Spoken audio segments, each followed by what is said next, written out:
आप सभी का फेंस्टेक शॉर्ट हैंड क्लासेज में स्वागत है। यह डिक्टेशन हाई कोर्ट स्टेनोग्राफर की परीक्षा को ध्यान में रखते हुए 80 वर्ड पर मिनट की स्पीड से 5 मिनट की होगी। यहाँ पर एक महत्वपूर्ण बात है कि जो भी स्टूडेंट्स इलाहाबाद हाई कोर्ट के स्किल की तैयारी कर रहे हैं वह इस डिक्टेशन को लिखने के बाद 30 मिनट्स में ट्रांसक्राइब कर लें। अपनी गलतियों को कमेंट्स बॉक्स में भेज दें।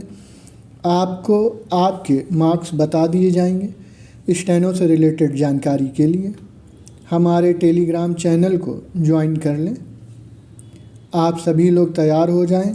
डिक्टेशन स्टार्ट होगी 5 सेकंड बाद।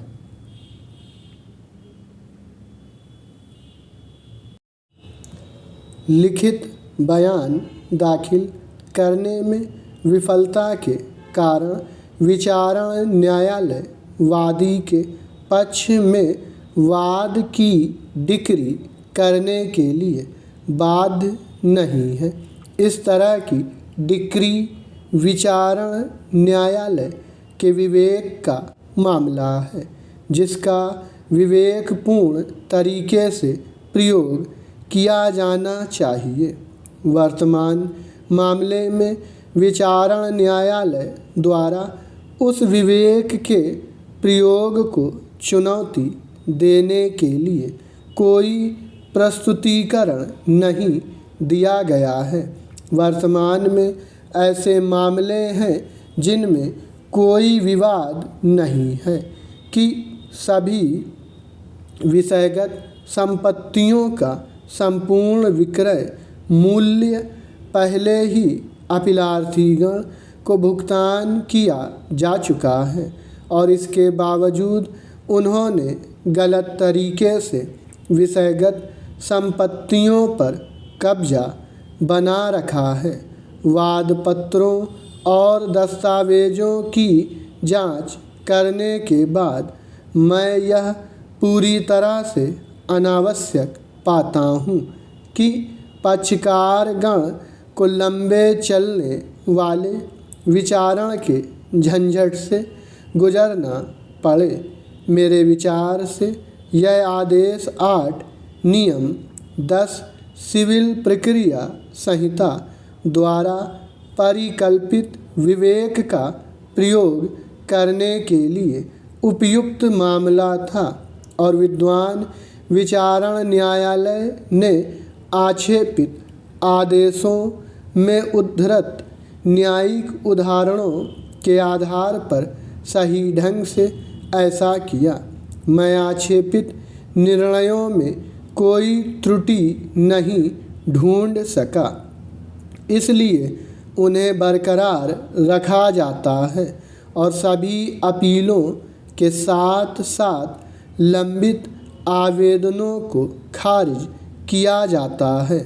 पैरा पक्षकारगण आज से 8 सप्ताह की अवधि के भीतर एक दूसरे के बीच उपरोक्त उल्लिखित अनुपात में वाद संपत्ति के विभाजन करने पर संयुक्त रूप से सहमत होंगे।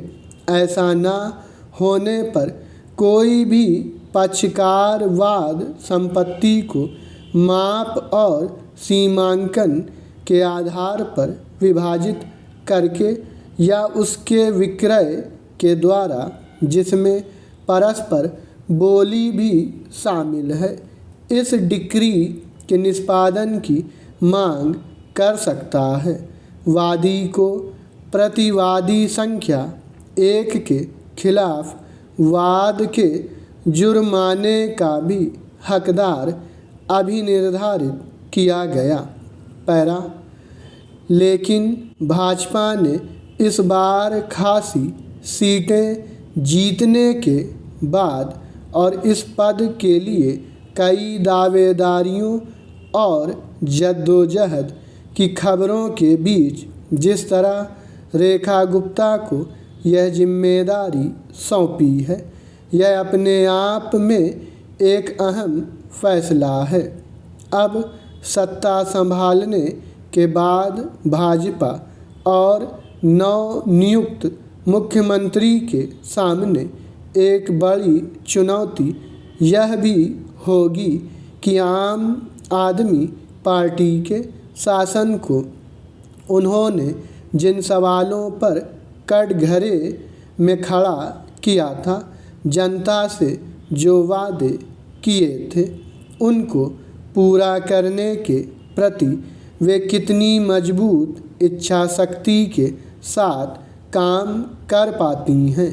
कई बार चुनावी जीत हासिल करने के लिए प्रचार के दौरान लोक लुभावन घोषणाएं तो कर दी जाती हैं, मगर सत्ता मिलने के बाद उन्हें पूरा करने को लेकर कोई खास रुचि नहीं दिखाई जाती है।